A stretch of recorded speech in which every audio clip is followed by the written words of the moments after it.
Bom dia, pessoal, tudo bem?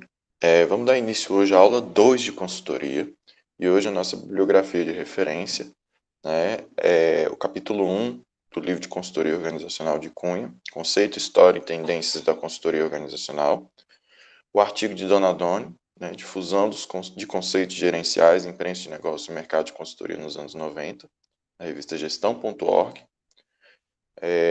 o capítulo 1 do livro de Consultoria Empresarial de Djalma Pim Rebouças Oliveira, conceitos básicos, né, e o artigo de Pereira e Crescitelli, seriam os consultores astronautas, um estudo sobre relação entre consultorias e academia na produção de conhecimento em administração, da revista Administração e Diálogo. Então, hoje, basicamente, nós vamos tratar de dois temas, né? O conceito básico relacionado ao que é a consultoria e como se traduz o exercício da consultoria, né? E a relação do mercado de consultorias com as universidades, com as academias, com o centro de produção de saberes. Por muito tempo, a gente viu as consultorias como centro de produção de tecnologias organizacionais, né? Recentemente, começamos a questionar a legitimidade dessas consultorias, né? E a relação delas com a academia. A gente vê hoje cada vez mais consultores mais titulados, com MBA, com mestrado, com doutorado, né? A gente percebe que a academia tem realizado o papel de legitimação de consultorias, de consultores, né, na medida em que fornece titulação a esses grupos, né? Portanto, então, nós vamos hoje problematizar um pouco a relação da consultoria e da formação do consultor e da relação entre ciência e mercado, ok? Bom, então vamos dar início com os conceitos fundamentais de consultoria, né? Quando a gente está falando de consultoria, a gente está falando de algo que é tão antigo quanto a história. Por quê?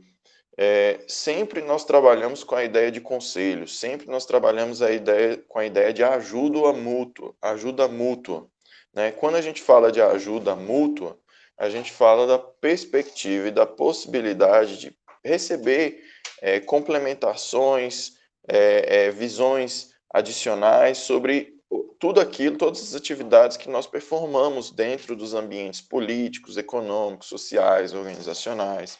Então, a atividade de consultoria, chamar alguém para ajudar, né, é uma das mais antigas profissões e se exerce, né, em vários eixos da ciência. Se exerce na medicina, se exerce na advocacia, se exerce na contabilidade, se exerce na economia, na sociologia. Então, consultoria não é algo exclusivo do campo da administração, né?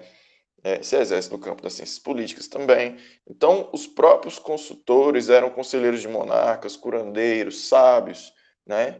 Sempre tivemos essas pessoas que tiveram para si o ganho a partir da possibilidade de ajudar alguém que estava executando, né? Então, a gente chama aí o trabalho da consultoria como um trabalho acessório, como um trabalho de auxílio, né? Então, a essência da consultoria é essa, a cessão do auxílio, a cessão de opiniões e sabedoria. E isso traz para a gente o primeiro efeito semântico.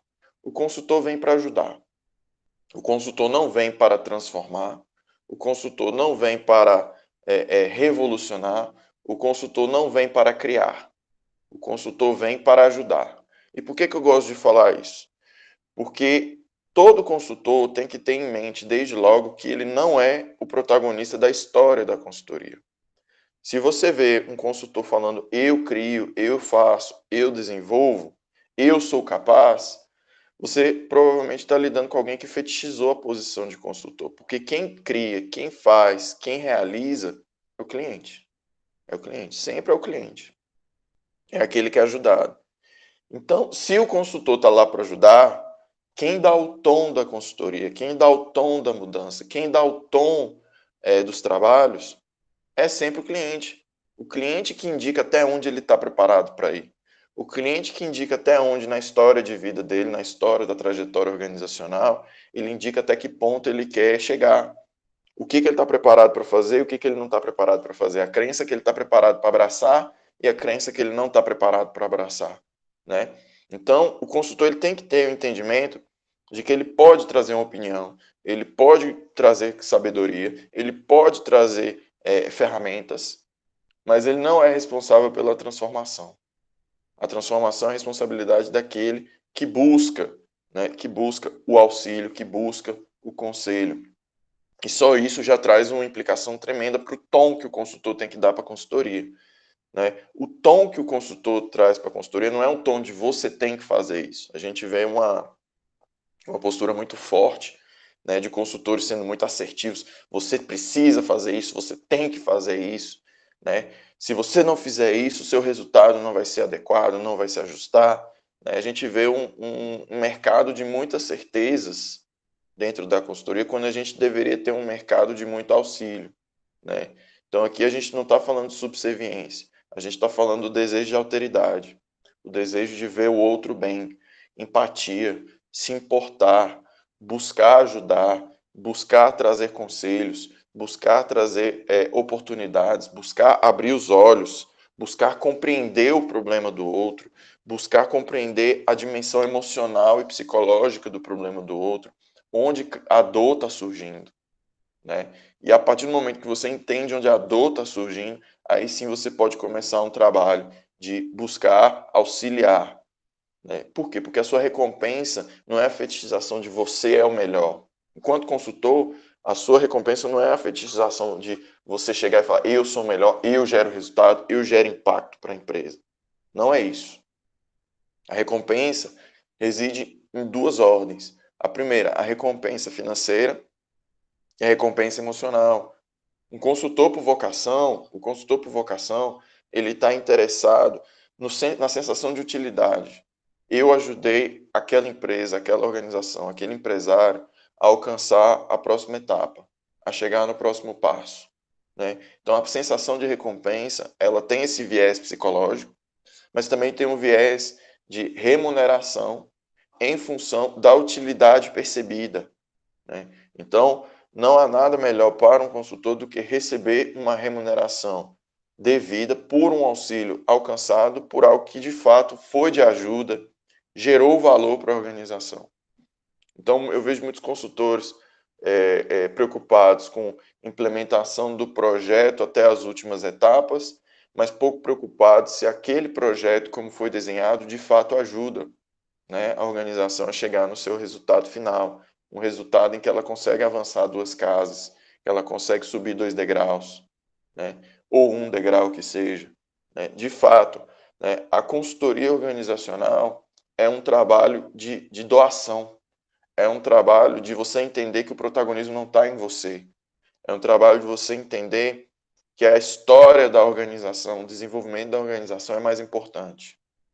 E todo consultor que se deturpa, que se desvia um pouco, ao fetichizar a sua função, ele cai nas vicissitudes da ideologia do management, que fala da perfeição dos resultados por meio da técnica de administração. O problema foi que você não quis administrar.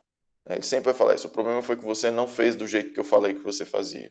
E eles não reconhecem que, eventualmente, organizações não estão preparadas para alcançar determinados patamares sem uma trilha de aprendizagem, sem uma trilha de mudança de paradigma, de mudança de crenças, de mudança de formas de pensar, de valores, né?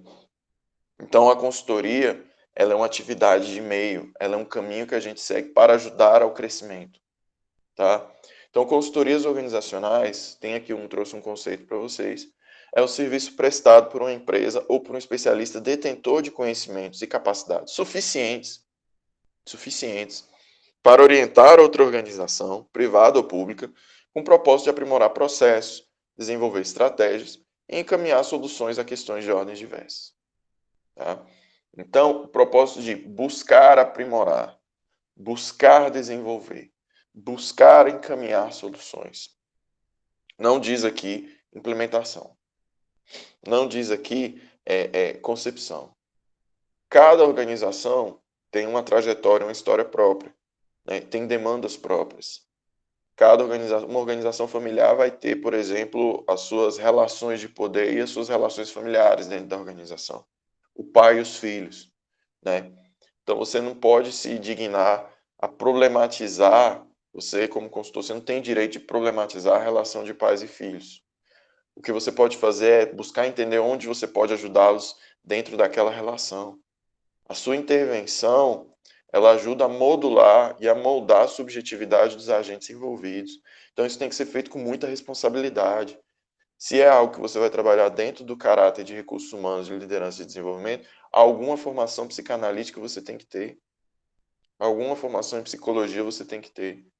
Se você vai fazer alguma intervenção no sentido financeiro, você tem que ter conhecimento de contabilidade, de economia, além do conhecimento de finanças.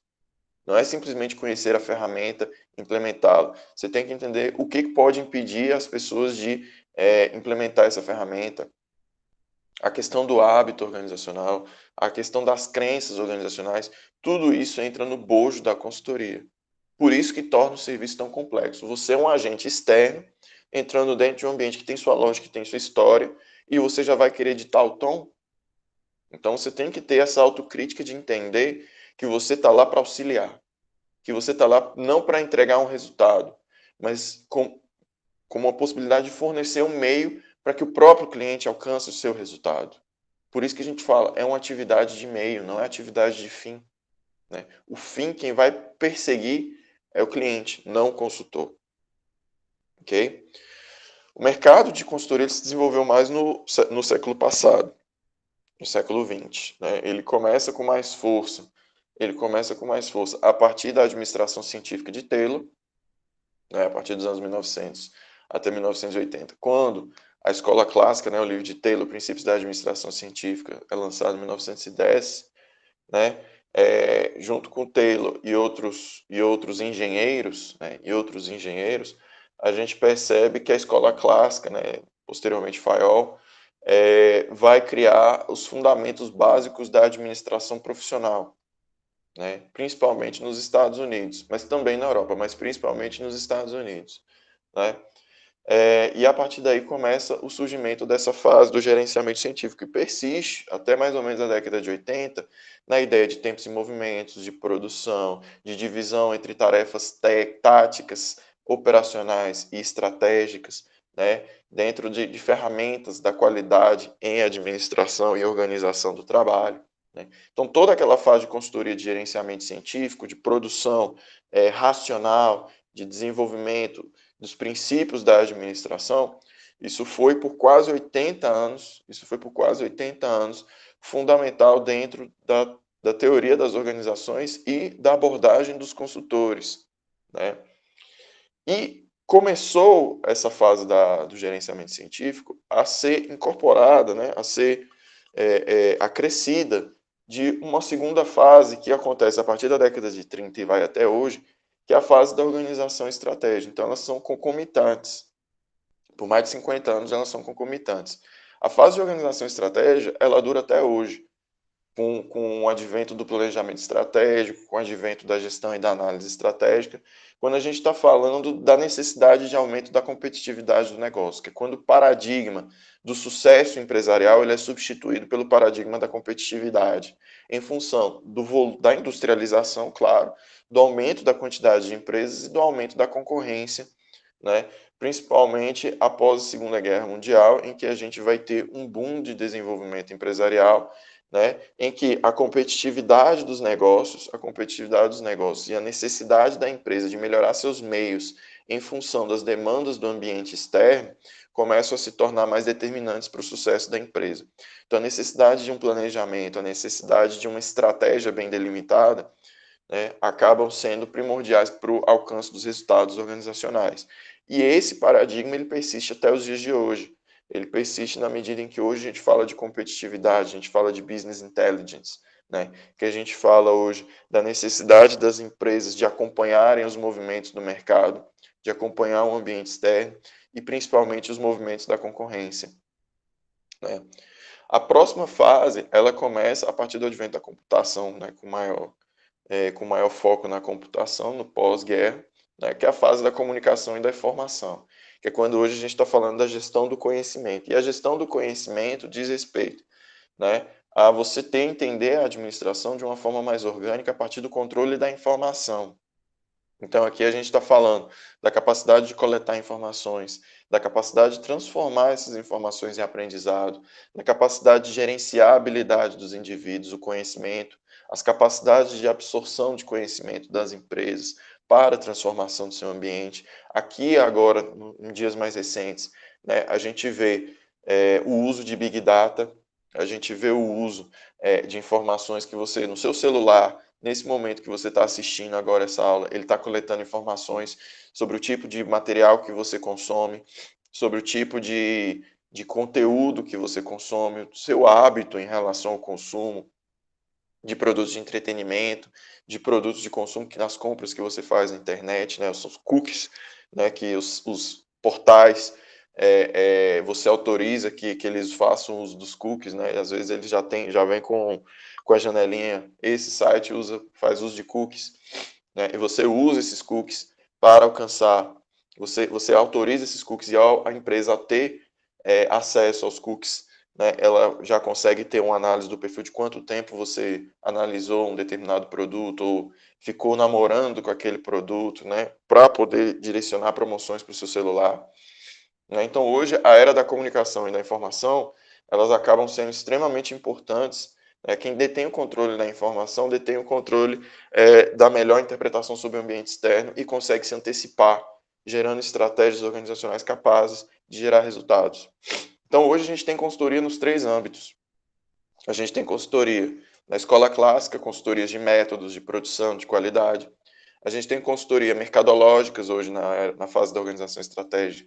A gente tem consultoria de planejamento organizacional, de geração de inovações, de desenvolvimento, de competitividade de negócio. E na fase de comunicação e informação, a gente tem hoje o uso de ferramentas, né, para gerenciamento dessas informações nas redes sociais, de controle da informação, para que a gente consiga se antecipar aos movimentos do mercado e compreender melhor os nossos clientes, né. Então a gente tem consultorias das 3 naturezas: consultoria de Big Data, consultoria de planejamento estratégico, consultoria de plano de negócio, consultoria de pesquisa de mercado, consultoria de tempos e movimentos, né, de estratégias de gestão, de processos, de reengenharia. Nós temos todos esses tipos de consultoria, ok? No Brasil, a consultoria ela começa a vir de uma forma mais tardia, a partir dos anos 60. E por que isso? Porque é a partir dos anos 60 que o Brasil começa a se industrializar com maior potência, né, após o período JK, né? Sob influência, né, da CEPAL e do pensamento econômico de Celso Furtado, o Brasil encara um boom de industrialização, um boom de crescimento de novas empresas, e com isso começa a ter a necessidade de uma maior competitividade dentro do mercado nacional, né. Então, o Brasil, que era uma pequena indústria nascente, né, um país caracterizado, né, um país caracterizado por uma economia agrícola, ele começa a se industrializar, de repente ele tem que encarar a competição de indústrias, né, de empresas localizadas em outros países ao redor do globo, né. Então, essas empresas demandavam uma condição mínima de competitividade. E um dos grandes problemas do Brasil, já que a gente está nesse assunto, é que, por mais que nós tivéssemos a nossa indústria,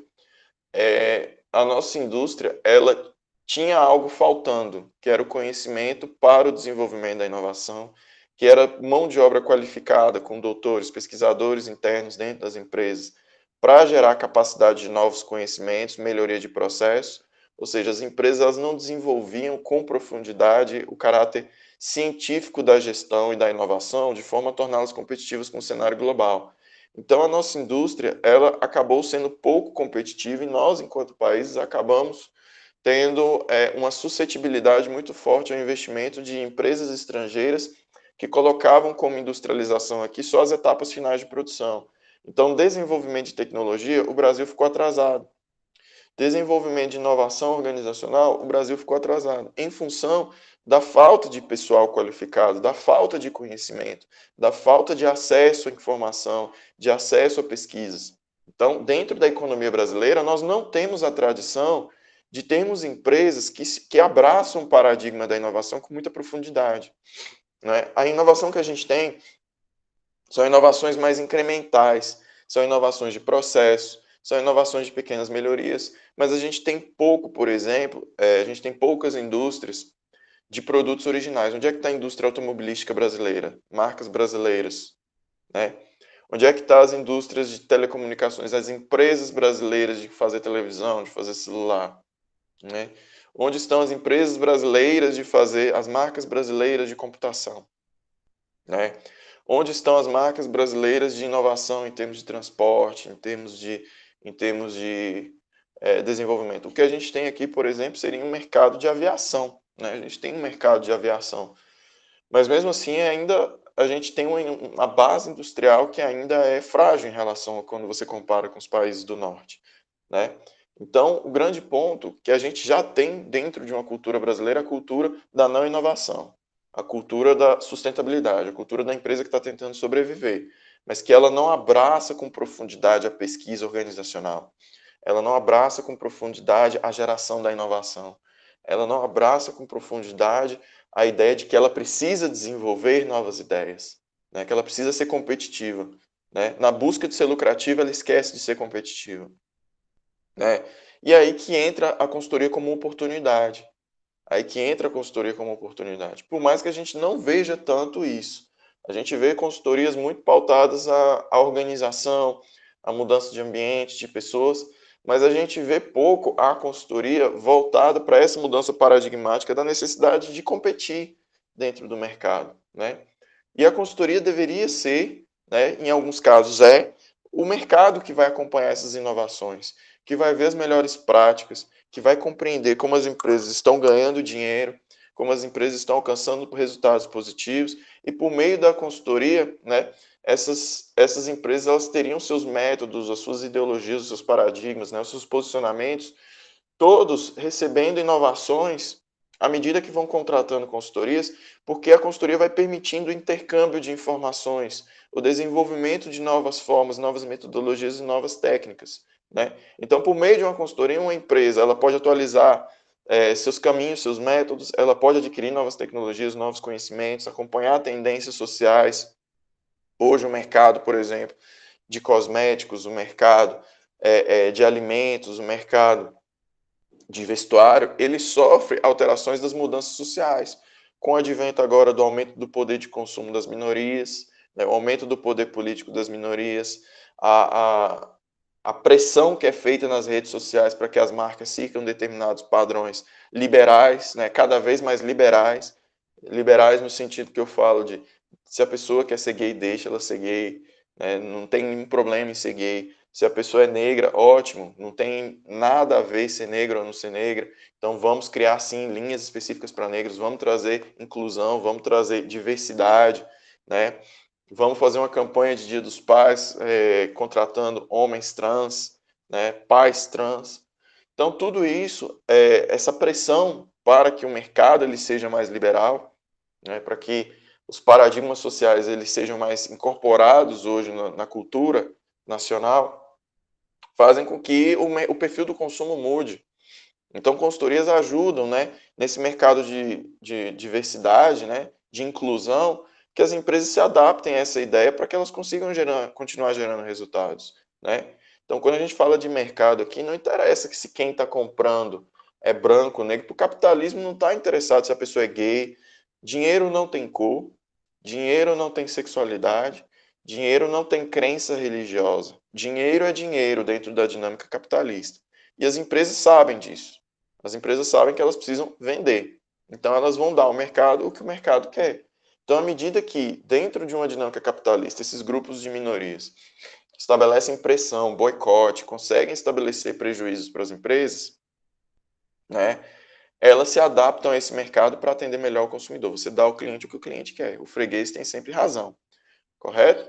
Nesse sentido, como o fato do freguês ter sempre razão, né, a consultoria também pode te ajudar a desenvolver novas ofertas. Desenvolver novas ofertas voltadas para públicos-alvos que você pode não estar percebendo como oportunidade, né? Então, lembrando que a consultoria é um espaço de auxílio, um espaço de ajuda, as possibilidades relacionadas a um ganho que uma consultoria pode trazer para a organização são enormes, são muito grandes, né? Em função exatamente desse gap que nós possuímos, principalmente dentro das micro e pequenas empresas, né? Que elas não têm orientação para competitividade, elas têm orientação para sobrevivência, para lucratividade, mas não têm uma orientação forte para competitividade.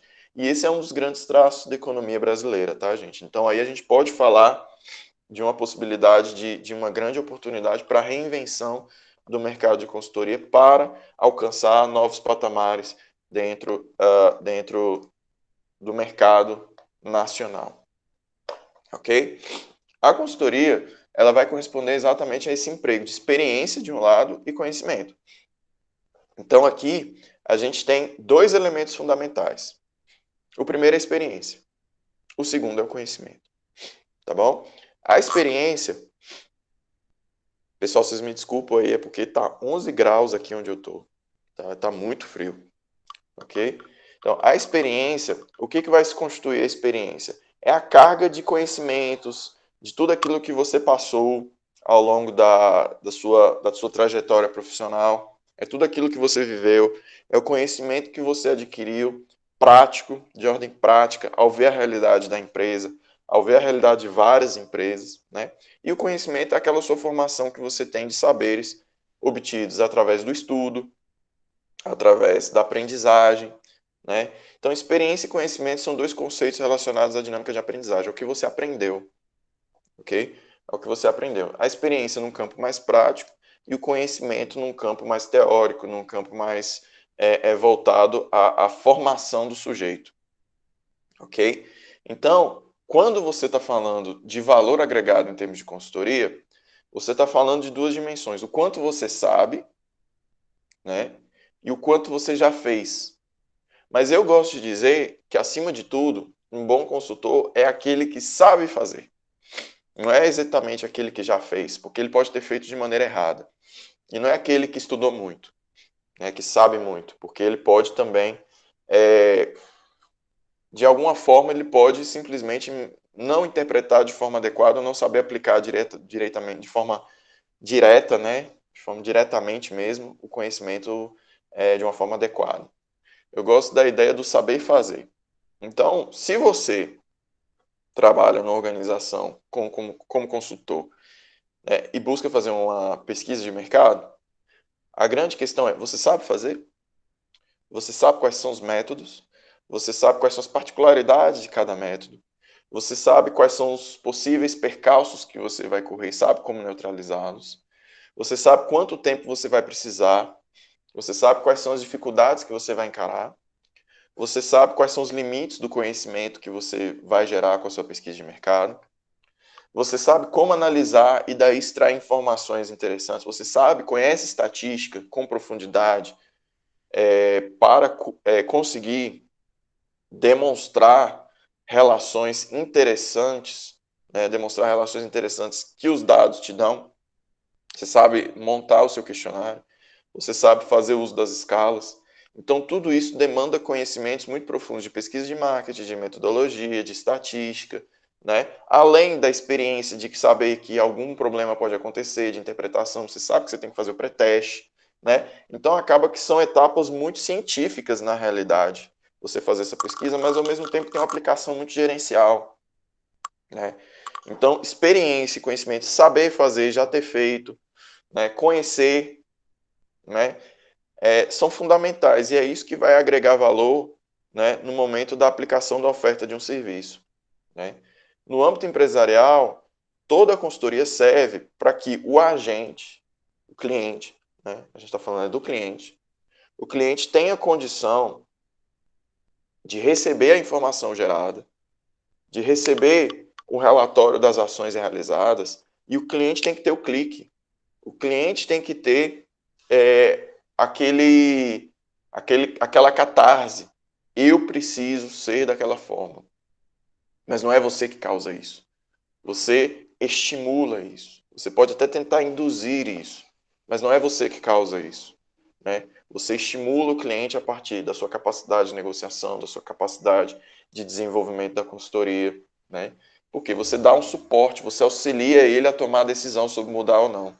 Você auxilia ele a decisão sobre implementar uma ideia, né, implementar um procedimento ou não, né? O seu trabalho é de suporte, então você sempre vai ser lá um entusiasta, alguém que estimula a mudança, mas sem aquela pressão, aquela responsabilidade de ser aquele que vai implementar, tá?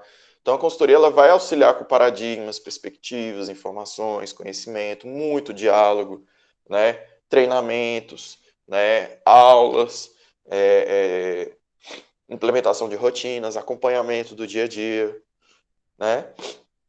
Quando a gente está falando de consultoria, a gente está sempre falando da mudança que acontece em nível organizacional derivada da mudança da mentalidade das pessoas. Então, a gente está falando aqui de mentalidades, a gente está falando de conhecimentos. Então, se você expande o conhecimento dentro da organização, essa organização pode se apropriar desse conhecimento e fazer algo a respeito disso. Se você questiona os conhecimentos já existentes, né, a organização ela pode se colocar, né, nessa dissonância para ela saber se ela vai manter as suas crenças anteriores ou se vai mudar as suas crenças para tentar mudar os seus meios e mudar os seus métodos, né? Então, a grande questão aqui da consultoria é que ela é um processo de aprendizagem. E é um processo de via dupla, né? Enquanto o consultor está aprendendo, a empresa também está aprendendo. Um está aprendendo com o outro, né? Sobre a outra parte, né? Cada um está aprendendo sobre a outra parte. E os dois juntos estão aprendendo sobre a rotina, as práticas, as formas de gerar valor dentro daquele mercado, né? Então, a oferta de consultoria ela não pode ser desvirtuada do processo comum, né? E de via dupla de aprendizagem, né? Então, o consultor que não se abre para ouvir, o consultor que não se abre para conhecer, o consultor que não se abre para ter experiência, que já chega cheio de certezas e poucas dúvidas, né? Você já desconfia. É o que eu falei na última aula. A pessoa não te conhece, ela não conhece a sua história, não sabe nada, e ela já se sente no direito de te dizer o que você precisa fazer? Ela já se sente no direito de te dizer o que você precisa transformar? Então, calma aí. Então, o primeiro ponto é como que a gente, dentro de uma consultoria, a gente chega num denominador comum. Então, isso é um processo de aprendizagem contínua. Então, alguns princípios da qualidade de consultoria, né, podem ajudar o consultor a ter como referência, né, a forma dele de atuação dentro da organização. O primeiro desses princípios é a atenção ao mercado consumidor e principalmente ao cliente. A atenção ao mercado consumidor e ao cliente, né, diz respeito à ideia de que 2 ouvidos, uma boca. 2 ouvidos, uma boca. Tá?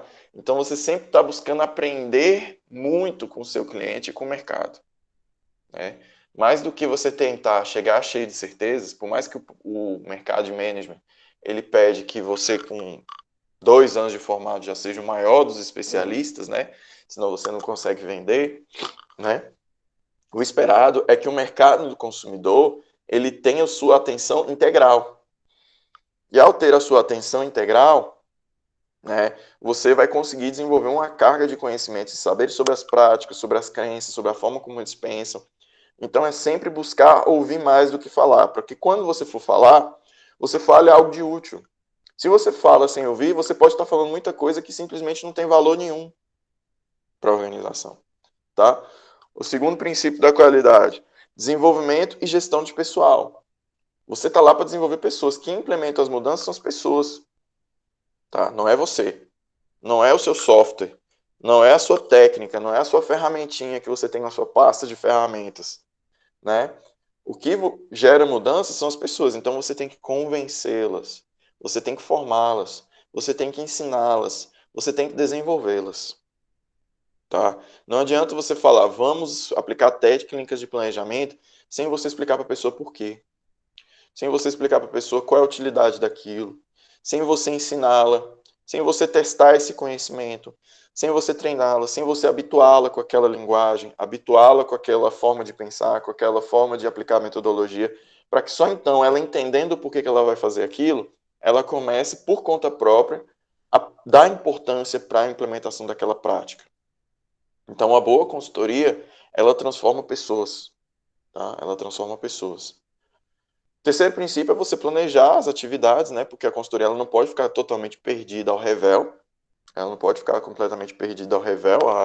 Eu vou e o dia que der eu começo a treinar as pessoas. Não, você tem que ter um plano de trabalho, né? Você tem que planejar os processos que você vai fazer, quais são as etapas de processo, e você ir medindo, né? Porque a consultoria é um serviço e é um serviço que tem prazo determinado, né? Então a empresa não é capaz de esperar 10 anos para começar a ter mudanças, né? A empresa demanda resultados imediatos, né?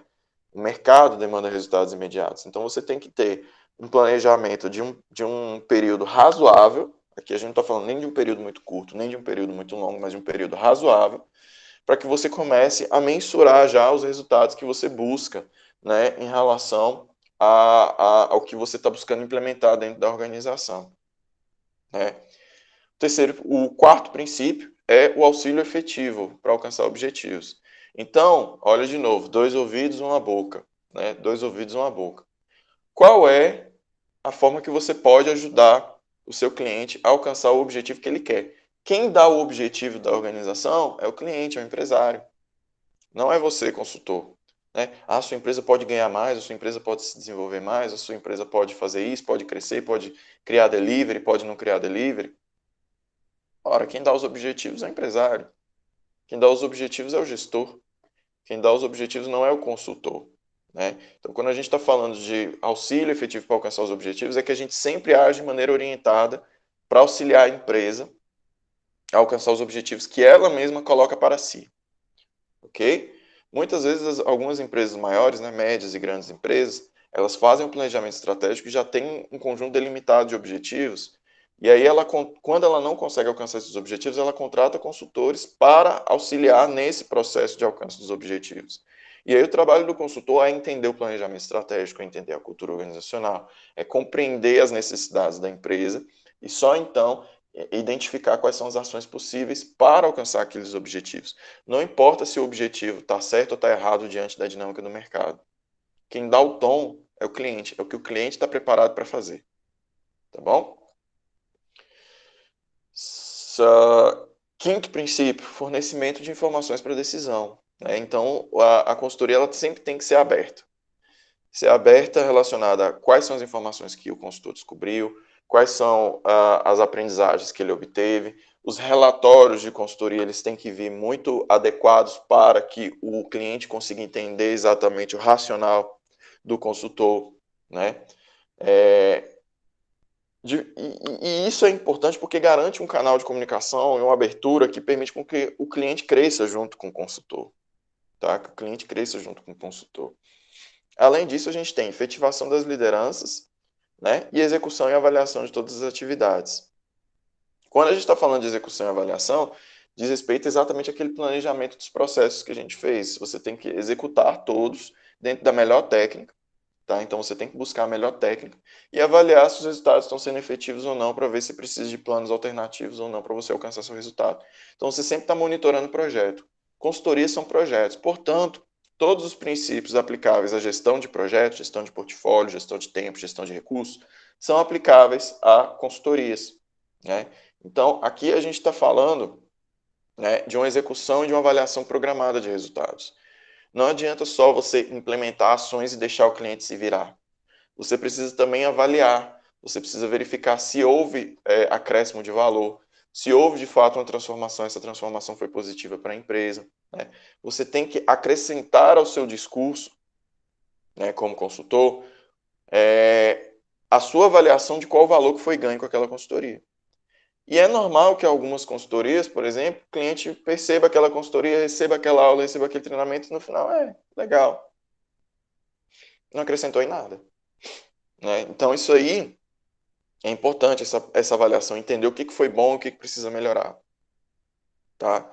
Além disso, a gente tem a efetivação das lideranças, que é, de novo, você entender que o líder da empresa não é o consultor.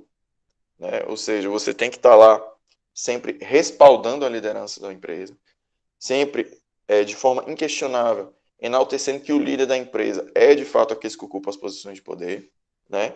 E você não se contrapõe, você efetiva, você enforça, né? Você traz enforcement para essas lideranças. Então você valida essas lideranças no processo da mudança, tá?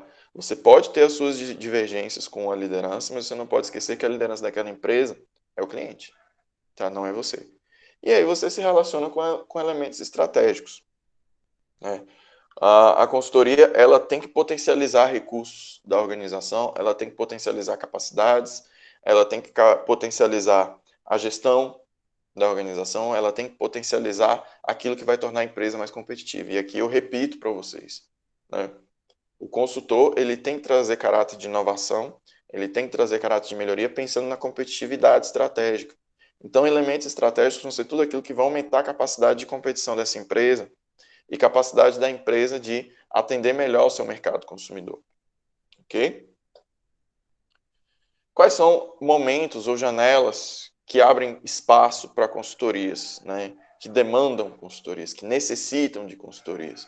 Via de regra, fusões, aquisições, estratégias cooperativas em geral, fazer alianças estratégicas, momentos, né, em que a empresa vai encarar a mudança cultural, né? O caso de fusões, por exemplo, são duas empresas que se fundem numa nova. Então você vai ter gente da cultura organizacional de cada uma das empresas anteriores, elas vão se unir dentro de uma nova cultura. Então vai surgir conflito. Vai surgir conflito, vai surgir problemas. Então, esse trabalho de facilitação, né, esse trabalho de lubrificação das engrenagens organizacionais é um trabalho que pode demandar consultorias específicas para isso, né?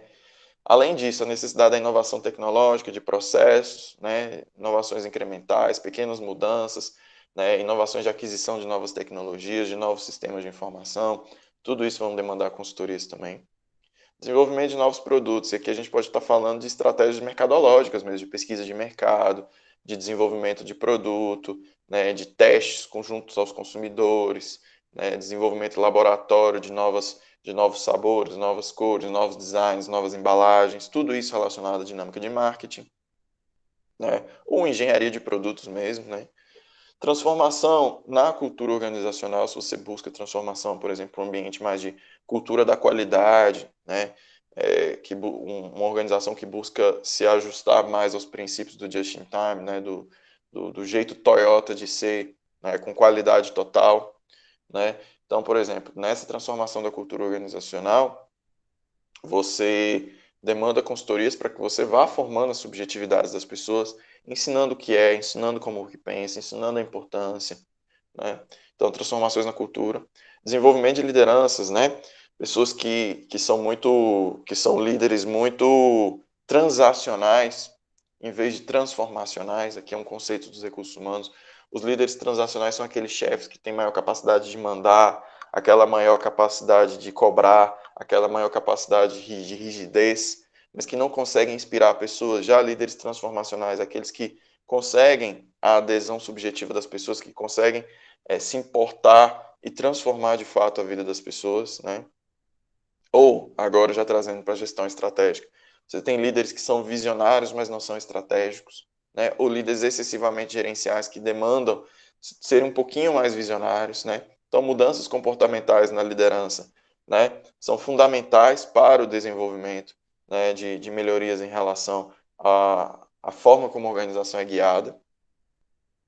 E a gente tem também a oportunidade do desenvolvimento de estratégia de mercado, que aí são consultorias em gestão estratégica mesmo, de análise do ambiente externo, de análise do ambiente interno, de informações, de planos estratégicos, de desenvolvimento de planejamento empresarial, tudo isso com o mote de desenvolver estratégias ajustadas capazes de tornar a empresa mais competitiva dentro do cenário onde ela atua. Ok? Então, esses são 6 momentos em que a consultoria ela se faz necessária, né, e que as organizações elas adquirem consultoria buscando melhorar seus métodos internos. Ok? E a consultoria ela também deriva de um movimento de terceirização estratégica. O que é um momento de terceirização estratégica da consultoria? Que é quando você percebe, por exemplo, que o marketing da sua empresa é fraco. Dentro da sua cadeia de valor lá, você tem toda a sua área de marketing. O seu marketing é fraco. Então, em vez de você buscar resolver o seu próprio marketing, você pega e pergunta assim, o que o mercado tem para me oferecer, em vez de eu contratar pessoas para eu ficar gerenciando aqui no mercado, dentro da minha empresa, em relação ao marketing, o que o mercado tem a me oferecer e a que custo. Então, eu posso contratar consultorias de marketing que podem estar me ajudando, né, agências de publicidade e marketing, que podem estar me ajudando a desenvolver essa etapa da minha cadeia de valor, né, gerando serviços para mim como freelancer, né, como trabalhos esporádicos, ou trabalhos mais fixos, ou pesquisas, ou acompanhamento, geração de políticas de marketing, né, gestão de branding, né, gestão de branding. A gente pode estar falando também né, de uma atividade que pode ser terceirizada, né, e no momento da terceirização estratégica, algumas consultorias elas estão lá para atender essa demanda de forma especializada das empresas. Então, a empresa terceiriza determinado setor, determinada atividade dela para consultorias, para que a consultoria, a partir da experiência especializada que ela tem da empresa e das outras, né, do histórico, dos conhecimentos, né, e das pessoas, ela consiga ofertar mais valor a um custo mais baixo. Então, a terceirização ela é uma realidade também para o mercado de consultoria, né? Algumas empresas transferem, por exemplo, algumas empresas menores transferem a etapa de planejamento organizacional para empresas de consultoria, né? Então, as empresas vão lá e fazem um planejamento estratégico, né, para a empresa, desenvolve políticas de recursos humanos, desenvolve pesquisas de clima organizacional, desenvolve políticas de remuneração de recursos humanos, tudo isso em função das necessidades da empresa. Então, você transfere uma etapa da cadeia de valor para consultorias. E com isso, né, as regras de competição do mercado, se eu estou transferindo para o mercado a responsabilidade, então as regras de competição vão ditar a qualidade que eu recebo, né, pelo preço que eu pago. Então, quanto maior a competição de consultores dentro do mercado, melhor as condições que eu tenho para contratar um serviço de maior qualidade com custo mais baixo, né? Então, a oferta e a demanda vão regular o valor. Então, se tem muito consultor de recursos humanos e liderança, eu consigo, dentro do mercado de competição, né, achar uma boa oferta por um preço razoável. Eu não vou contratar o mais barato, a não ser que minha empresa não tenha dinheiro, né? Eu não vou contratar o mais barato, porque eventualmente pode não ser o melhor. Ou talvez eu ache uma oferta muito barata e muito boa, né? É possível também dentro do mercado. Mas é a regra de competição que vai ditar esse ritmo, tá? Então a empresa ela vai permitir especializar-se na sua oferta. Por exemplo, se é uma empresa de padaria, né, vai se especializar na produção dos melhores produtos, do atendimento interno, e vai deixar toda a parte de marketing para uma agência, para uma consultoria de agência, de publicidade, né? Então, o marketing lá está especializado na agência e a empresa foca só naquilo que é interessante para ela, né? Então, você delega a terceiro atividades colaterais, que são atividades meios, né? E lembra que a consultoria é uma atividade meio, não é uma atividade fim? Então, atividades meios podem ser terceirizadas nesse sentido, né? Agora, existem críticas que isso é uma forma de precarização, né? Quando você fala de consultores, né? Quando você está falando de consultores, de organizações que estão terceirizando, muitas vezes é porque ela prefere não pagar o valor, né, da contratação, da estrutura de serviço e transfere para o mercado de serviços isso, né? Em vez de contratar o trabalho com carteira assinada, com benefícios e tudo, que tem um custo para a empresa prefere transferir isso para o mercado e deixar o trabalhador precarizado lá na condição dele. E hoje a gente vê isso em muitas consultorias. Muitos consultores, eles cobram preços baixos para trabalhos extremamente precarizados, sob muita pressão, né? Com a promessa de entregar resultados e acabam tendo pouca condição de trabalho, né? Então, algumas críticas vão existir no sentido de que, em vez de contratar trabalhadores hábeis a transformar, as empresas jogam para consultores, buscam resultados e estão querendo pagar o mínimo, que estão querendo pagar só o necessário dentro do mercado de competição. E assim, a própria classe trabalhadora de consultoria acaba sendo sufocada pelas regras de competição do capitalismo selvagem. E assim a gente vê muitos consultores, né, por R$ 1.000, R$ 2.000 por mês, tentando estabelecer valor dentro das empresas, né? Isso aí é precarização do trabalho. Então, essa questão da terceirização, dessa não consciência da importância da consultoria, né, ela acaba prejudicando muitas pessoas que têm interesse em atuar na área, mas acabam se vendo desestimuladas em função da selvageria do mercado hoje que o management traz, né? Não é só dentro das consultorias, né? Mas dentro das business school, dentro do mercado de oferta de MBA, de cursos de administração, né? Então você vê que a oferta hoje de conhecimento de administração de transformação ela é muito selvagem. E isso tem feito com que muitos consultores tenham a sua condição precarizada de trabalho, ok?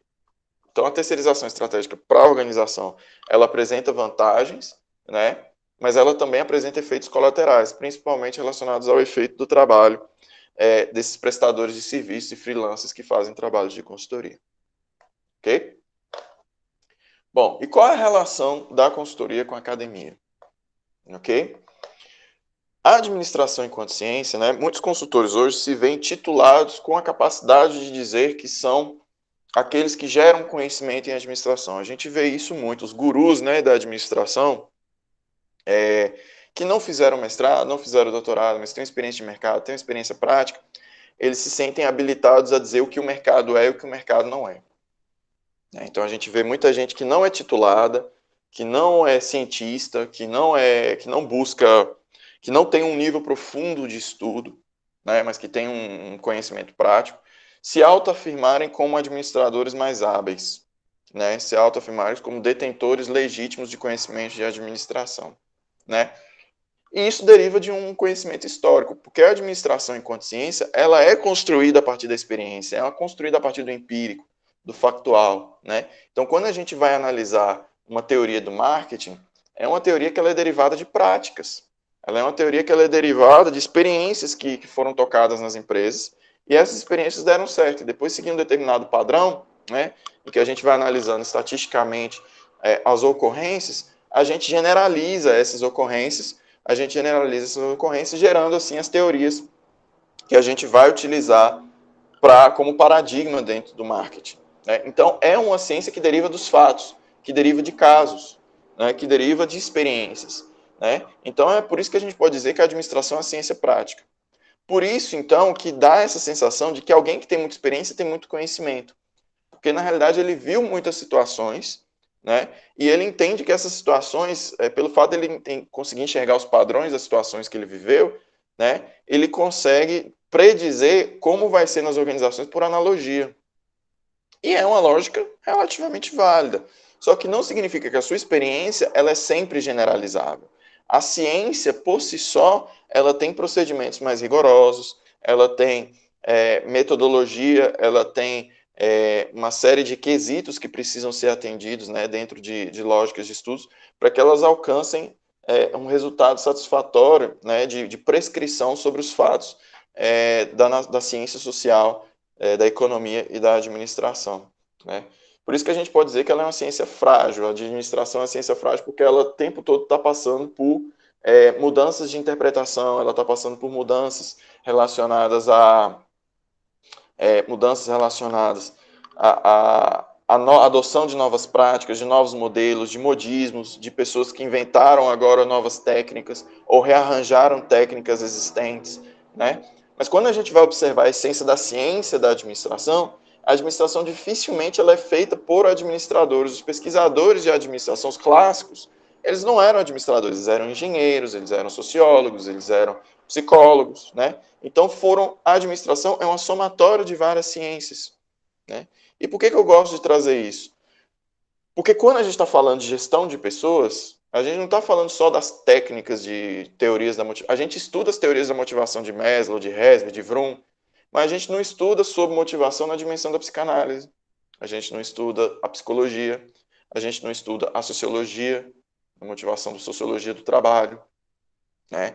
Então, a gente tem uma deficiência de conhecimentos teóricos profundos. E a ciência, ela visa suprir esse gap e fazer dialogar a sociologia, psicologia e administração, né? Então, a diferença é que o empírico, né, o consultor, ele vai pegar as suas práticas, técnicas que ele aprendeu da instrumentação da administração, vai aplicar e vai ver como que aconteceu na realidade. O sociólogo, o psicólogo, ele vai pegar da sua teoria, dos seus conhecimentos, e ele vai testar a aplicação desses conhecimentos nas realidades organizacionais e vai verificar se essa carga de conhecimentos ela é válida ou não cientificamente falando. Então, enquanto um consultor ele busca ver se dá certo, né, se funciona para aquela circunstância, o cientista ele vai buscar entender se a coisa é assim de forma definitiva. Então, enquanto o consultor quer uma resposta situacional para responder os problemas da organização, né, o cientista ele quer a resposta perene, ele quer a resposta definitiva, ele quer uma resposta consistente, aquela que vai ser aplicada para todas as situações, né?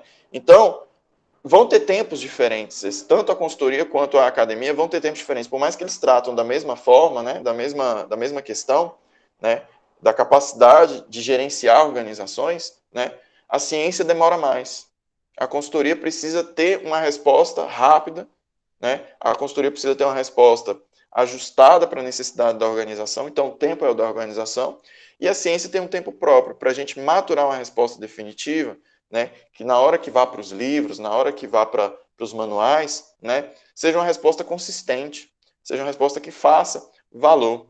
E hoje, quando você vai nas livrarias para comprar livros de administração, você acha 50 livros de consultores e 2, 3, 4 livros, né, de teóricos da administração, de estudiosos que dão as respostas mais consistentes e perenes em relação aos problemas organizacionais. Então, são respostas diferentes, né, para problemas, né, que vão ser encarados com abordagens distintas. Então, esse descompasso, né, e essa pressão do mercado e do management, né, para gerar uma solução mágica, faz com que hoje os estudos da área de administração sejam muito em livros de pessoas que são práticos, né? Como ganhar dinheiro, como influenciar pessoas, geração de valor, né? Como quem mexeu no meu queijo, né? A gente vai sempre achar livros de pessoas que não são pesquisadores consagrados dentro do campo da administração, que não são cientistas, né? Não estamos falando de ciência ali, mas que eles vendem aquele conhecimento como se fosse ciência.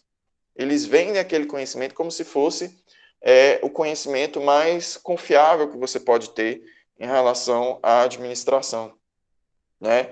E pelo fato de eles terem preocupações distintas, a literatura de pop management, né, a literatura, né, de prescrição de como dar certo, ela pode até ser interessante para te ajudar a gerar ideias. Pode ser interessante para te gerar ideias, mas aquilo não significa que aquela é a resposta mais consistente para o seu problema organizacional. As soluções mais consistentes, né, derivam da vocação natural da ciência. Então existe um falso dilema aí, de que acadêmico é muito teórico, porque demora mais, é muito analítico, e o consultor, ele é muito prático, então ele é melhor. Né? O consultor, ele é melhor. E por que isso? Porque o consultor já te chega com as respostas prontas, já chega com a carga de conhecimento, de experiência, e o acadêmico não. O acadêmico, ele precisa ser mais diligente. Ele precisa ser mais diligente, porque se ele for afirmar aquilo como teoria, e aquela teoria for frágil, pode vir, em questão de um ano, um mês, um ano, aparecer alguém que vai refutar a sua teoria, a sua ideia. E ao refutar, você perde crédito em função do conhecimento que você gerou. Então, você tem que gerar um conhecimento que seja robusto o suficiente dentro da ciência para que ele consiga resistir às provas do tempo. Ou seja, a gente testou várias vezes esse conhecimento, todas as vezes foi assim. Então, a gente precisa achar esses padrões dentro da ciência. Então, consultores e administradores, eles querem a mesma coisa, só que eles querem alcançar de formas diferentes. Né? Os cientistas e os consultores, perdão. Cientista e consultor querem a mesma coisa. Então, a gente tem duas formas de abordagem distintas do mesmo problema. Então, hoje a gente vê uma galera fazendo doutorado não para ser cientista, mas para ser consultor. E ele faz uso do doutorado para vender aquilo como ciência, né? Para vender aquilo como manual. Então, a gente tem também isso, o problema da titulação. As pessoas fazem mestrados, doutorados, buscando se tornarem consultores, trazendo abordagens relacionadas ao conhecimento de suas experiências, do que a literatura traz, né? Do dia a dia das organizações, mas que não possuem a vocação de ir buscar o novo, de trazer, de produzir novas teorias, de produzir novas ideias. Né? Consultorias geram muitos instrumentos, mas não necessariamente instrumentos validados, né? Não instrumentos trazidos para o ramo científico. Né? Muitos modelos, né, do que a gente trabalha dentro da organização foi derivado de consultoria. Porter, por exemplo, o modelo das 5 forças na estratégia, a matriz BCG. Essas ações elas foram desenvolvidas a partir de consultorias. Né? Então, as consultorias elas podem ser úteis e trazerem conhecimentos práticos, né? Mas o trabalho da ciência é validá-los cientificamente com segurança. Né? Então, a administração das empresas, né? Quando a gente está falando do ambiente prático, ela demanda muita velocidade, jargões incontestáveis, ela precisa de muitas certezas. O cientista não vai dar certeza. O cientista vai trazer dúvidas, o cientista vai trazer questionamentos, o cientista vai tentar sempre trazer maior robustez para aquele conhecimento a partir do desafio daquele conhecimento. Né? Então, o acadêmico ele vai ter essa maior preocupação da sua teoria, da ascensão da sua teoria dentro de um ambiente acadêmico, que é quando todos os professores, todos os autores, eles citam a sua teoria, eles citam aquilo que você produz de conhecimento, eles citam a sua perspectiva, e assim você vai ganhando mais reputação por você ter gerado uma ideia que ela é bem aceita, né, dentro do meio científico. Né? O acadêmico ele vai atender o mercado também, mas ele atende principalmente o público. O compromisso dele é com o conhecimento, é com a ciência, é com o progresso. Né? Enquanto que o consultor ele está preocupado com o desenvolvimento da empresa, o acadêmico está preocupado com o progresso da humanidade. Ele está preocupado com o progresso do avanço daquele campo de conhecimentos para que a gente faça uma administração melhor. Né? Então, o acadêmico ele é mais genérico. Ele é mais genérico na medida em que ele atende um público mais amplo. Ele atende pesquisa, ciência, atende empresas, atende demandas governamentais. Ele dá uma compreensão melhor dos fenômenos sociais. Né? O consultor ele vai gerar respostas para aquela situação específica no ambiente. Então, a ciência também sofre esses retardos advindos da dicotomia da ambiguidade. Né? O fato de que a gente precisa ter total robustez. Às vezes um fenômeno ele tem mais de um significado, ele é ambíguo. Né? Às vezes existem 3 ou 4 ideias concorrentes que podem explicar com um determinado nível de razoabilidade o mesmo fenômeno. Né? Existem 4 ou 5 explicações para aquele fenômeno, todas elas razoáveis. Né? Então a gente tem dicotomias, ambiguidades dentro da ciência também. Resolver essas dicotomias demora um tempo. Né? E acadêmicos eles dificilmente vão encontrar consenso e certeza em função dessa preocupação de achar a verdade definitiva. Achar a verdade definitiva é um trabalho extremamente difícil e demanda método, e demanda robustez de procedimentos. A academia também ela é composta por segregações paradigmáticas, ou seja, as pessoas não pensam do jeito parecido um com o outro. Enquanto alguns pensam, por exemplo, a partir da perspectiva que a empresa tem que ser mais competitiva, outros podem pensar que a empresa tem que atender os interesses do trabalhador. Então, um fala de um lugar que quer ajudar o trabalhador, o outro fala do lugar que quer ajudar a competição. Então, o paradigma que cada pesquisador adota é diferente também. Então, isso gera embates, isso gera conflitos dentro do ambiente organizacional também. Né? E da mesma forma, a gente tem acadêmicos que são mais generalistas e acadêmicos que são mais especialistas. Né? O generalista é aquele que estuda dentro de um campo marketing geral, ele é generalista. Já o especialista é aquele que estuda só promoção, só táticas de promoção, merchandising. Né? O generalista ele é interessante porque ele gera boas perguntas. Ele consegue testar o campo, ele consegue verificar o campo, ele consegue trazer uma visão holística e fazer as conexões. O especialista ele sempre vai gerar melhores respostas. Por quê? Porque ele está mais focado naquilo. Ele está mais focado nas particularidades daquele objeto que ele está estudando. E ao se focar num olhar mais atento, ele consegue observar melhor o objeto. Então a gente tem dentro da academia generalistas e especialistas. Né? Da mesma forma, consultores a gente também tem generalistas e especialistas. Né? Então, todo generalista ele vai oferecer as melhores perguntas e todos os especialistas as melhores respostas. Ambos são necessários. Ok? Então, como eu tinha explicado para vocês, a solução da consultoria é sempre situacional, o da ciência busca uma ideia mais de algo definitivo. Então, a gente não pode nunca esquecer que tanto consultores quanto acadêmicos, né, por mais que os seus objetivos sejam diferentes, os métodos têm que ser iguais. Então, você se pergunta, Felipe, então eu, consultor, preciso saber de metodologia da pesquisa? Muito. Precisa saber muito de metodologia da pesquisa. E por que você precisa saber de metodologia da pesquisa? Né?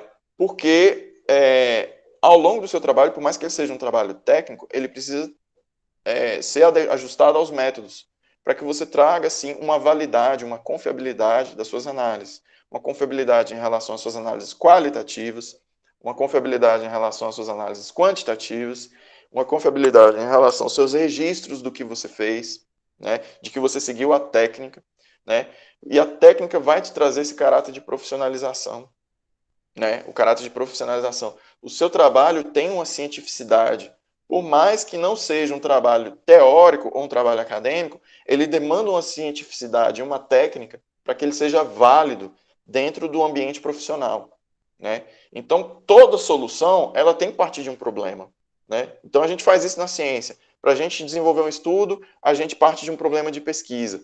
Para a gente desenvolver uma solução empresarial, a gente precisa saber qual que é o problema que a empresa enfrenta. Então, você busca, né, um conhecimento a partir do processo socrático mesmo, de definir qual é a pergunta que a gente quer responder, qual é o problema que a gente quer resolver. né? Então, todo conhecimento que a gente vai ter, científico ou não, ele vai ser um conhecimento de conjectura. Ele vai ser um conhecimento derivado da pergunta que você vai tentar responder, tá? Por isso que a gente fala que ele é conjectural. Às vezes você está tentando resolver um problema da empresa, mas você não está atacando a questão certa. Você não está atacando a questão certa. E pelo fato de você não estar atacando a questão certa, você está conjecturando ali que se você fizer uma pesquisa de clima e propor soluções, isso vai ajudar e não necessariamente, né? Então, todo conhecimento que você vai buscar para responder ou não ao seu problema é um problema advim, é um conhecimento advindo de conjecturas. Então, você tem que fazer a conjectura certa.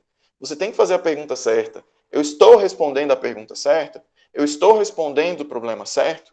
Né? Então, por isso que é a importância de você delimitar adequadamente o escopo do seu estudo ou da sua consultoria. Uma teoria, ela pode não funcionar em todas as condições também. Então, algumas teorias elas foram desenhadas para serem específicas para determinadas situações, então você não pode generalizar. E o fato de ter dado certo na empresa que você atuou não significa que vai dar certo em todas, tá?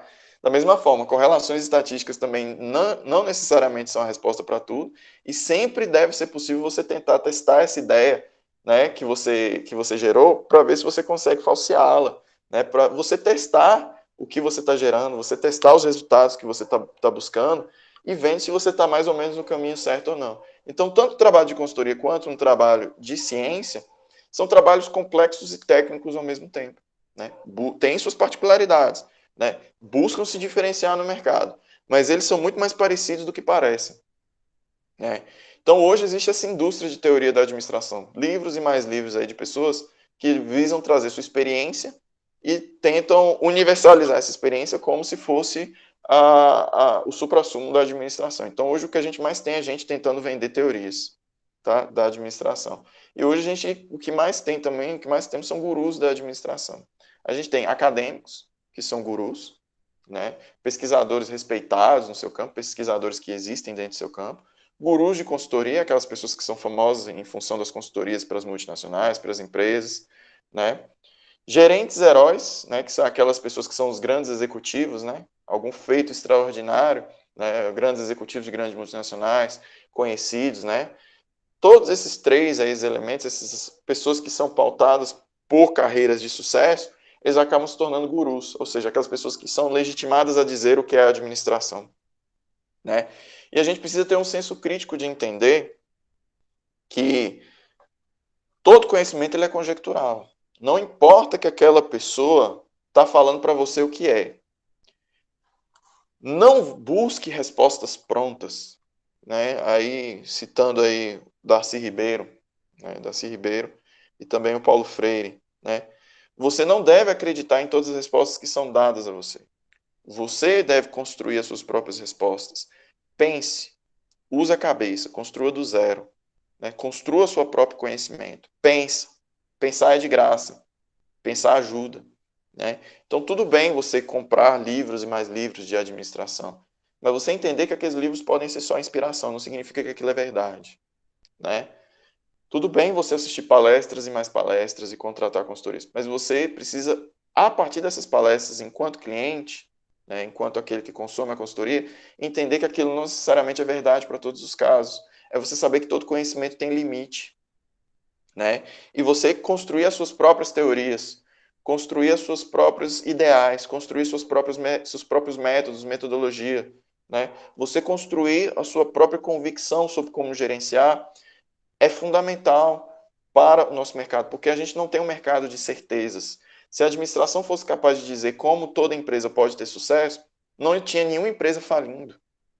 A administração não é capaz de responder para todas as empresas. A administração não é capaz de responder dar a resposta definitiva sobre como ter sucesso. Ter sucesso é algo que a gente constrói de maneira artesanal. Então, a forma como você consome conteúdos diz muito sobre o seu perfil, tá? Então, de um lado, a gente tem a ciência mais prática, que tem se desenvolvido a partir da literatura, né? E de outro lado, a gente tem uma literatura mais científica mesmo, mais definitiva. O grande desafio, né, é que hoje a gente tem duas possibilidades, né? Duas possibilidades. Ou a academia reencontra o mercado, né? Ou eles se separam em definitivo e se tornam outra coisa, tá?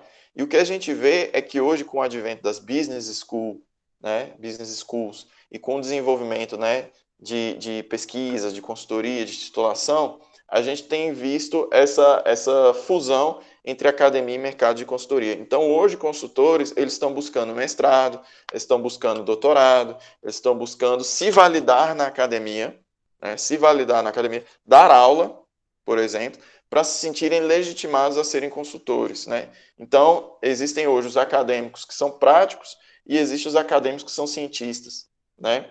E existem também os profissionais que dão aula que não são nem acadêmicos, né? São professores que dão aula, né? Então, são aqueles acadêmicos, né, que são pautados, que são titulados, que são pautados na sua prática de mercado, né? E aqueles que são pautados na ciência e na pesquisa, né? Para ser um excelente teórico, você precisa ter muita profundidade, estudar muito, estudar sociologia, estudar economia, estudar política, enfim. Você precisa estudar muitas coisas para você ter profundidade conceitual e teórica para você se desenvolver dentro do campo da ciência e da pesquisa, né? E muito conhecimento metodológico também, né? O que a gente tem priorizado, o que a gente tem visto hoje é que as pessoas em vez de conseguir construir, de ter interesse em construir uma sólida carreira com reputação e conhecimento, com profundidade de leitura, com profundidade de estudo, as pessoas elas têm preferido a formação fast food, que é a formação mais prática, né? A formação mais prática é uma formação em vez de você ter vários currículos e você alcançar cursos de excelência, por exemplo, ter um excelente mestrado, um excelente doutorado, né, uma excelente formação, né? Você troca a formação por duas especializações, uma ou duas especializações e um monte de curso com a parede cheia de certificados de curso que você fez. Então, isso é a formação pulverizada, né? Uma formação mais prática, mais direcionada para o prático, e ela é mais pulverizada, ela é mais frágil, né? São vários, você troca uma grande formação por várias formações pulverizadas, né? Então, o que diferencia o cientista é essa falta de profundidade conceitual. Então, esse trabalho de desenvolver novas técnicas, novos trabalhos, por ser científico, né, pelo caráter da verdade, por ser científico, né, abriu uma oportunidade. E essa oportunidade tem sendo muito bem aceita hoje pelas escolas de negócio. Exemplo, INSPER, FGV, IBMEC. Vou dar exemplo dessas três. As três têm aproveitado muito. Como? Elas estão aliando o trabalho acadêmico, o trabalho de pesquisa, com a ideia de mercado. Então, elas têm unidos e têm se transformando de business school, elas vão se transformando em think tanks. Então, observe, tem sempre um professor da FGV, ou do Rio ou de São Paulo, nos noticiários opinando sobre algo. Ele é um acadêmico, ele pesquisa, ele faz trabalhos científicos, mas ele percebeu o seguinte, que ele pode colocar isso a serviço da dinâmica do mercado, das necessidades governamentais e por aí vai, né? Então, esses think tanks, né, são centros de produção de pensamento, né? A academia começou, então, a se transformar num espaço que gera conhecimentos para a sociedade, né, e acaba ocupando com maior profundidade, criando até uma competição, né, entre elas, né, de quem vai gerar as informações que o mercado quer. Então, hoje, consultoria e academia, nesse aspecto das business school, eles têm se fortalecido. Então, muita gente, para desenvolver a sua carreira no mercado, tem buscado mestrados e doutorados em escolas de negócio, né? Então, nesse sentido, quando a gente vai construir, né, esses think tanks, né, quando a gente vai ter o advento desses think tanks, a gente vai ver a ciência e a prática se unindo, né, e se confundindo. Então, essa é uma das perspectivas. Então, se antes a gente tinha consultores e acadêmicos completamente diferenciados, hoje a gente vê um movimento de conciliação nesses think tanks, em que acadêmicos se tornam os consultores do governo, os acadêmicos se tornam os consultores da empresa, a empresa começa a financiar pesquisas para desenvolver novas metodologias dentro da empresa a partir das universidades, né, dentro de um ideal de cooperação entre mercado e think tanks, né, em business schools, né? E esse é um modelo que encontra muita crítica dentro da academia, principalmente dentro das universidades públicas. Por quê? Porque me parece, né, nesse sentido, que há um discurso genérico de que quando o lugar se torna um think tank, ele perde um compromisso com o progresso da ciência e acaba se tornando um centro de produção para o mercado, entende? Então, meio que há um desvirtuamento do que é a ciência.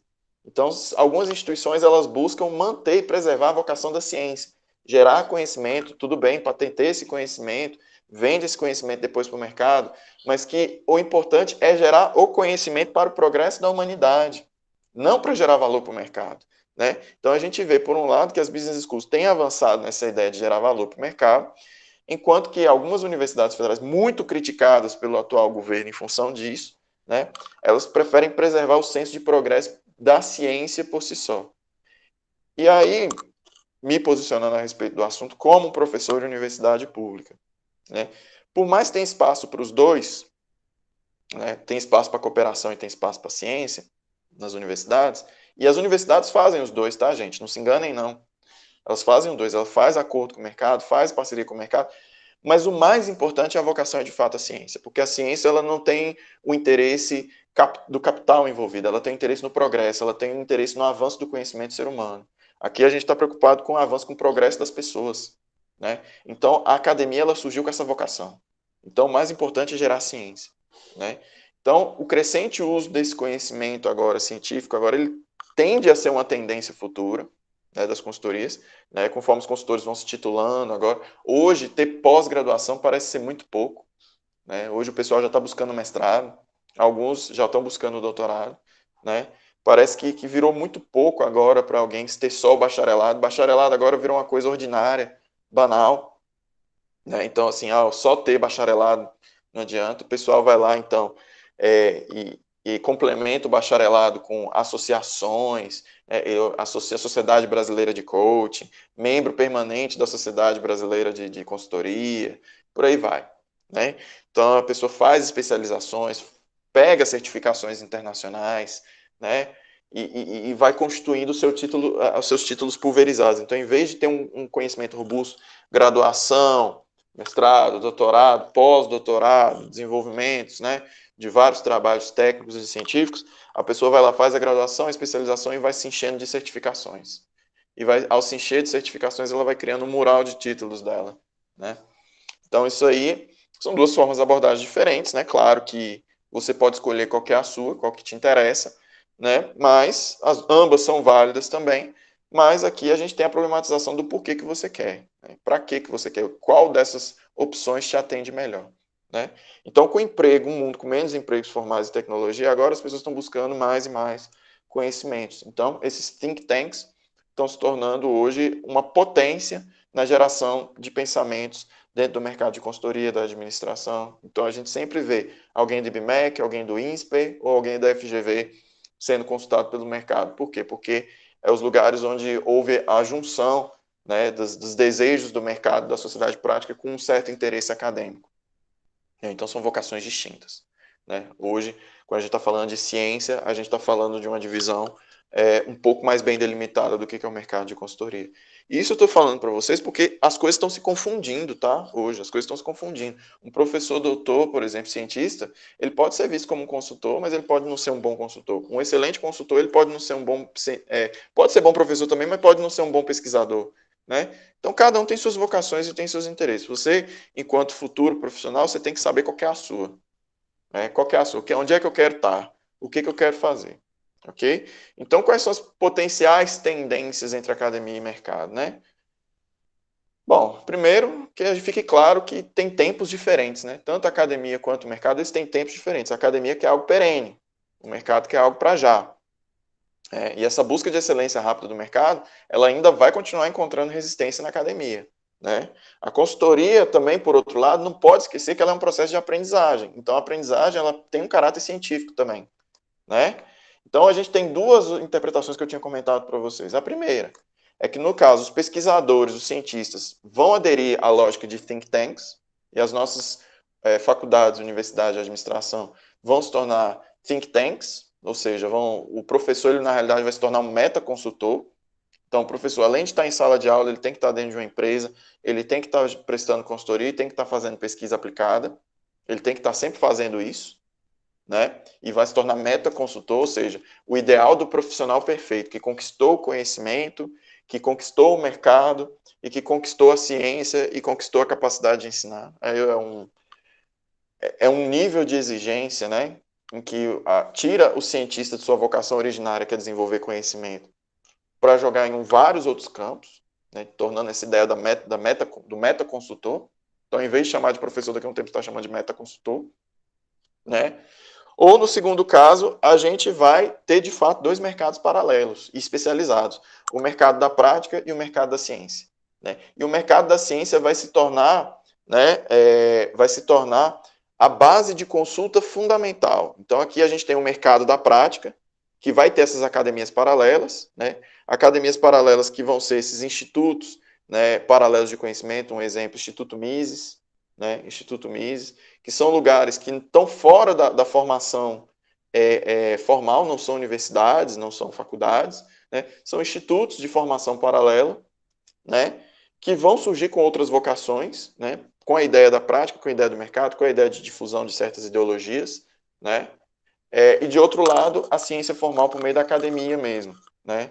Então a gente vai ter duas academias, a academia formal e a academia informal, né. A academia formal vai ser a essência do pensamento científico, né, do pensamento mais robusto, e ela vai trazer insights para as academias paralelas, que vão ter uma vocação mais prática.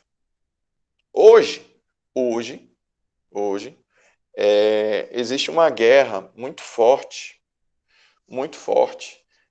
de que muita gente vem crescendo o discurso de que a formação acadêmica ela não é a única e que existem outras que são melhores e mais práticas e mais voltadas. Então, o ensino formal da academia ele não deve ser legitimado como a única forma, né?